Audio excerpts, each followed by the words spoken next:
Արարատի մարզի Նոր կյանք համայնքի դպրոցի ուսուցիչները այս տարվա մայիսին էին բողոքի ցույց կազմակերպել Մարդու իրավունքների պաշտպանի գրասենյակի դիմաց։ Նրանք պնդում էին, որ դպրոցի տնօրենի հետ աշխատել չեն ցանկանում, քանի որ տնօրեն Արամ Ստեփանյանը աշխատանքից անհիմն ազատել է ուսուցիչների եւ աշխատանքի է ընդունել իր մերձավորներին։ Բոլորիս ներկայությամբ ուսումնական գծով տեղակալին ստիպեց, որ դիմում գրի եւ հրաժարվի։ Ասում ենք դասաբաշխում, ինքն ասում է, ես չեմ հասկանում, դե դուք երկար տարիների ստաժ ունեք, գնացեք դասաբաշխումն արեք։ Ես դասաբաշխումն եմ ընդեղ ինքը սկսում է արդեն հեռացուներ։ Ինչ հարցնում ես, ասում է, ես չգիտեմ։ Կրթության եւ գիտության նախարար Արմեն Աշոտյանը անդրադառնում է Արարատի մարզի Նոր կյանք համայնքի դպրոցի տնօրեն Արամ Ստեփանյանին զբաղեցրած պաշտոնից ազատելու լուրին։ Կրթության նախարարը նախ ճշտում է, ինքն իրավասու չէ աշխատանքից ազատելու եւ ոչ մի դպրոցի տնօրենի։ Նրա խոսքով որոշ լրատվամիջոցներ սխալ տեղեկություն են տարածել։ Մենք իրավասու ենք այլևս հայտնաբերված խախտումների պարագայում զրկել հավաստագրից, ինչը պարտավորեցնելու է մարզպետներին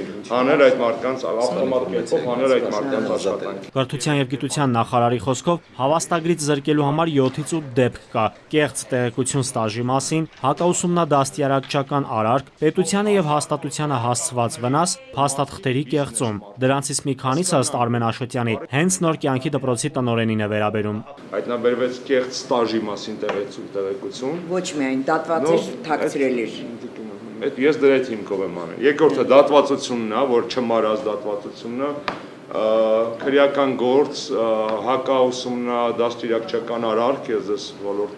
ֆինանսական վնաս, պետությանը եւ հաստատությանը պատճառած ֆինանսական վնաս եւ այլն։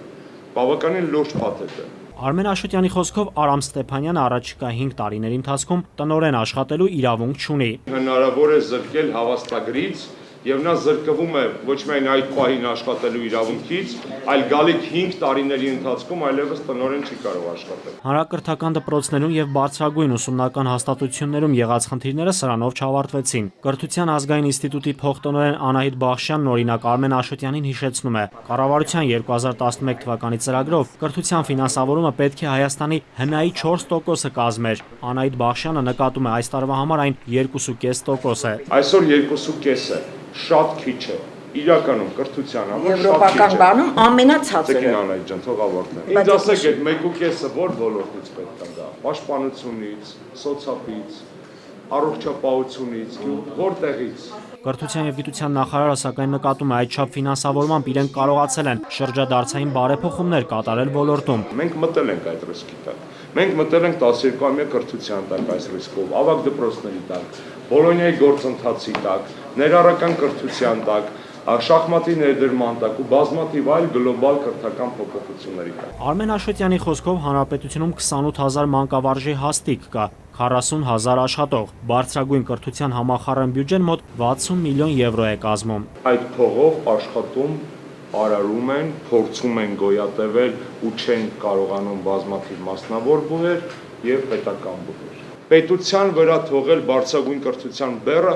պետությունը չի քաշելու այդ բեռը։ Ուսանողի գրպանով ֆինանսավորել նույնպես հնարավոր չէ, որովհետեւ մենք հասել ենք այդ ֆինանսական մոդելով դրա մաքսիմումին։